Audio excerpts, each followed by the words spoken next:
Resident Evil Survivor is complete and utter nonsense from start to finish, but I don't hate it. And it's because of those conflicted feelings that I've decided to examine the game in more detail to try and better understand why it is I feel the way I do. And somewhat ironically, I think the best place to start is with the worst of Survivor because there is an enormous amount which needs mentioning. So I'm going to run through Survivor's many mistakes in fairly quick fire fashion first, and then I promise I'll talk a little bit more about the stuff that I think makes it a game some people may still enjoy. Perhaps the most impressive thing about Survivor is that it manages to include a fairly major error within its first 10 seconds.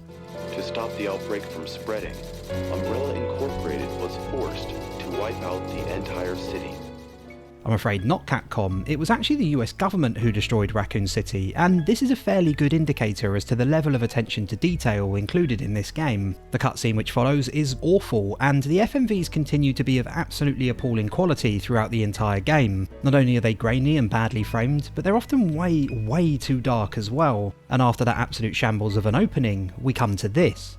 You look familiar, but...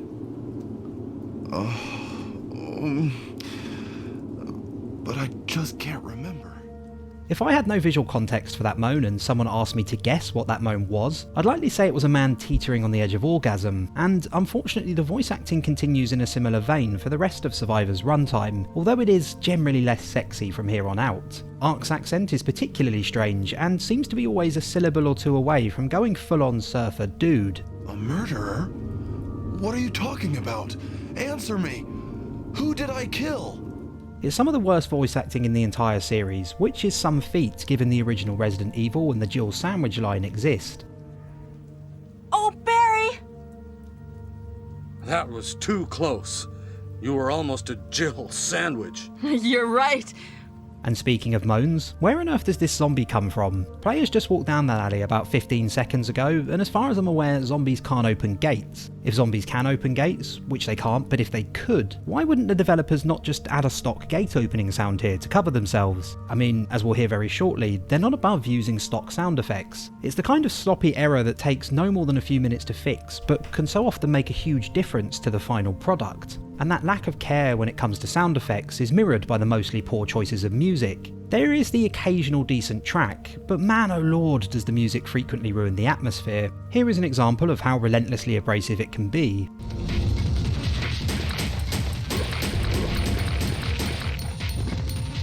And it happens every time you re-enter this area. Come back from checking out the cinema, it happens again. Zombies in basically the same place too, nothing quite like variety. Go upstairs to fix the projector, come back down, and it happens a third time. Another one really vibing with the music over there. And finally, returning to the area after revisiting the cinema, it happens a fourth time.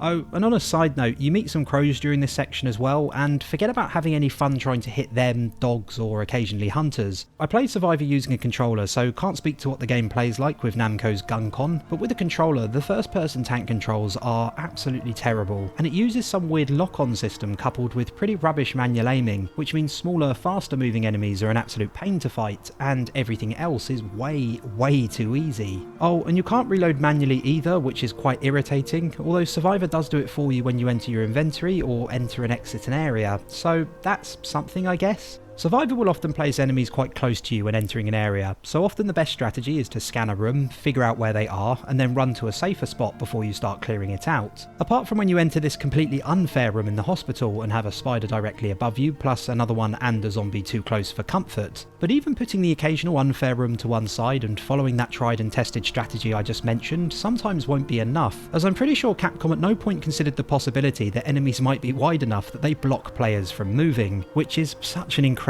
basic mistake. Despite the game being laughably easy 90% of the time, I died to a pair of lickers in this clip as I was unable to escape the small space they trapped me in. And again in this clip, I found myself in a bit of a pickle as I couldn't move whatsoever and Mr. X was given free rein to pummel me until I killed him. After that pair of pesky lickers, players will be introduced to new enemies depending on which path they take, and I want to briefly talk about two of them in particular. In the arcade, cleaners make their first appearance, and they are a bit rubbish honestly. They have guns, they're dressed like they're about to go scuba diving, and despite having a build similar to that of a chimpanzee, they inexplicably use the most generic panther sound effect you are ever likely to hear.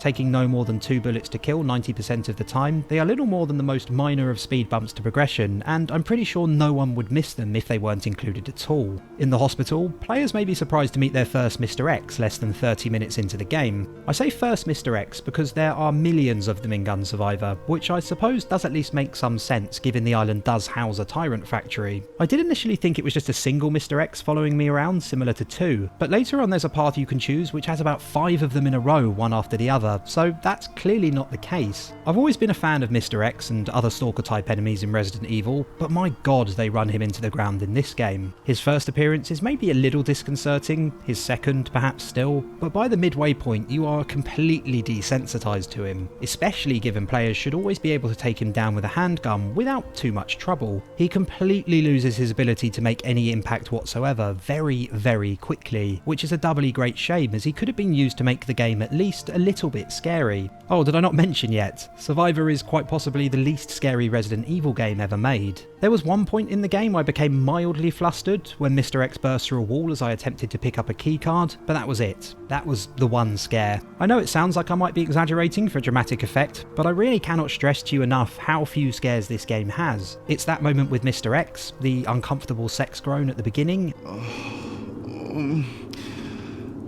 and that's basically it. The middle third of Survivor is probably the least offensive and most boring part of the game, but it is the point at which you'll find the shotgun, one of 4 weapons available during a first playthrough, well, technically 8 if you count all 4 varieties of handgun. It's a pretty exciting find for a couple of minutes or so, but then you realise you have to manage your shell count, unlike the handgun which has infinite ammo, and this coupled with the rubbish inventory layout, which I've no idea why they changed by the way, and the strength of the handgun means it almost feels like the game is encouraging you never to use anything other than a pistol. It seems to be the most efficient weapon for killing enemies anyway, so I suppose it's not a huge issue. If combat lacks variety, then so too does the rest of the moment-to-moment gameplay, which is pretty much exclusively limited to walking or running between areas. Unlike most other Resident Evils, there are 0 puzzles, unless you consider finding a keycard and then taking that keycard to the only other door in the area which is locked to be a puzzle. Let me take you through the nightclub path as an example of how generic and uninspired the game can often be. You enter the area and are immediately set upon by Mr. X. Don't get trapped against that wall. You kill him with your handgun and enter the next area and spot an exit door ahead. You assume it's probably locked, but never hurts to check. It is locked. You head back from where you came, all the while becoming increasingly irritated by the music.